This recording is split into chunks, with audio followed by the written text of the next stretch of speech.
रात के समय गांव के सभी लोग अपने घरों में सो रहे थे। तभी एक अजीब सी भिन्न भिन्न की आवाज पूरे गांव में गूंजने लगती है, जिसकी वजह से गांव वालों को नींद नहीं आती। तभी एक बहुत ही भयानक भेड़िया एक मच्छर के ऊपर उड़ते हुए गांव में पहुंच जाता है। कहाँ गए गांव वालों? जल्दी से बाहर निकलो, तुम लोगों को खाकर मैं अपना पेट भरूंगा। भेड़िए की आवाज सुनकर गांव के सभी लोग चुपचाप अपने घरों में सो जाते हैं। जिसके बाद भेड़िया अपने पालतू मच्छर से कहता है, मेरे भूतिया मच्छर, अपना कमाल दिखा और मेरे खाने का इंतजाम कर। भेड़िए के इतना कहते ही भूतिया मच्छर बहुत ही तेज आवाज में भिनभिनाने लगता है, जिसकी आवाज से गांव के लोगों की नींद हराम हो जाती है और उनके कान दर्द करने लगते हैं। लेकिन कुछ समय बाद ही गांव के कुछ लोग भेड़िए के पालतू मच्छर की भिन्न भिन्न की आवाज से आकर्षित हो जाते हैं और अपने घरों से बाहर निकलकर भेड़िए के सामने आकर खड़े हो जाते हैं, जिन्हें देखकर भेड़िया बहुत खुश होता है और दहाड़ने लगता है।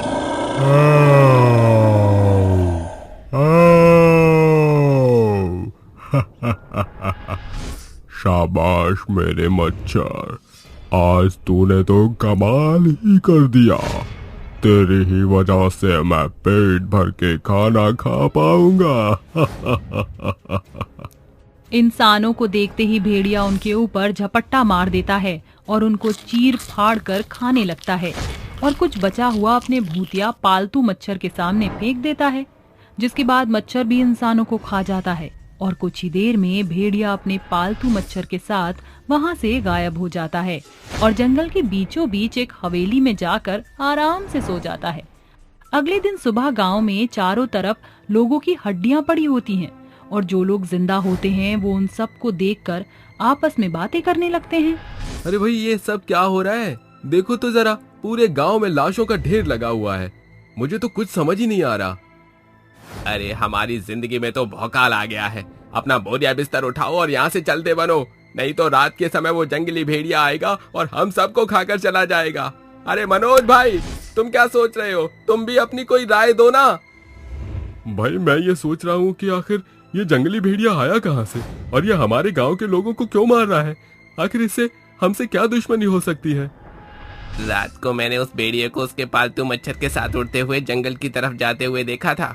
हो ना हो जंगल से ही उसकी शुरुआत हुई है और जंगल में ही हमें इसका अंत भी मिल सकता है। अगर हम सब मिलकर इसका पता लगाएं तो हम इसकी जड़ तक पहुंच सकते हैं। हाँ, तुम सही बोल रहे हो, हमें इसका पता लगाना चाहिए। चलो भाई लोगों, आज ही जंगल जाकर इसके बारे में पता लगाते हैं। उस दिन चारों के चारों जंगल के अंदर उस भेड़िए और उसके पालतू मच्छर को ढूंढ रहे होते हैं, लेकिन कहीं भी उन्हें वह नहीं मिलते। जिसके बाद वह चारों वापस अपने गांव आ जाते हैं और इस बार गांव के सभी लोग बहुत ही सावधानी बरतते हैं और समय पर ही अपने घरों के अंदर जाकर सो जाते हैं। रात होते ही जंगल के बीचों बीच भेड़िए का महल दिखने लगता है। जिसके बाद उस महल के अंदर से भेड़िया अपने पालतू मच्छर की सवारी करते हुए गांव में पहुंच जाता है और अपना शिकार ढूंढने लगता है। कहाँ मर गए सबके सब? कोई भी नहीं दिख रहा बाहर। अब तो हद ही हो गई। मुझे बहुत जोरों की भूख लगी है। जल्दी से मेरे सामने इंसानों को खड़ा करो। तभी भूतिया मच्छर भिनभिनाने लगता है, जिसकी वजह से गांव के कुछ लोग उसकी आवाज की तरफ आकर्षित होते हुए बाहर आ जाते हैं और उन्हें देखकर भेड़िया बहुत प्रसन्न होता है। कैसे निकल आ रहे हैं, जैसे चूहे अपने बिल से निकल कर आ रहे हो। अब इन्हें मैं एक एक करके खा जाऊंगा, जिसके बाद मेरा पेट भर जाएगा। भेड़िया उन्हें खाने के लिए उनके करीब जाने लगता है, लेकिन तभी अचानक से वहाँ मोहन, अमित, संदीप और विकास अघोरी बाबा को वहाँ लेकर आते हैं। जिसके बाद अघोरी बाबा अपनी भभूति से भेड़िए के चारों तरफ एक गोल घेरा बना देता है, जिसके बाद घेरे के अंदर अपने आप ही आग जलने लगती है, जिसे देखकर भेड़िया जोर जोर से दहाड़ने लगता है। अबे अघोरी, ये तू क्या कर रहा है? तुझे पता है तूने क्या किया है? अब देखना मैं तेरे साथ क्या करूँगा। जानता नहीं है इसका अंजाम बहुत बुरा होने वाला है। तू मेरा कुछ नहीं बिगाड़ सकता तुच्छ प्राणी। मैं तुझे नर्क के अंदर सड़ा दूंगा, जिसके बाद खतरनाक कीड़े तेरे पूरे शरीर को खा जाएंगे और तुझे बहुत ही दर्दनाक मौत मिलेगी। मुझे ललकार कर बहुत बुरा किया है अघोरी, अब देख मेरा कमाल।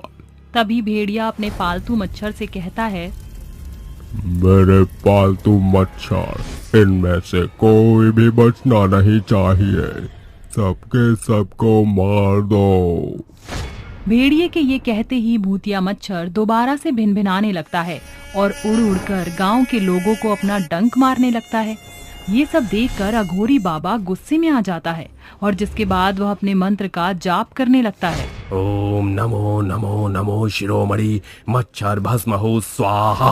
ओम नमो नमो शिरोमणि मच्छर भस्म हो स्वाहा।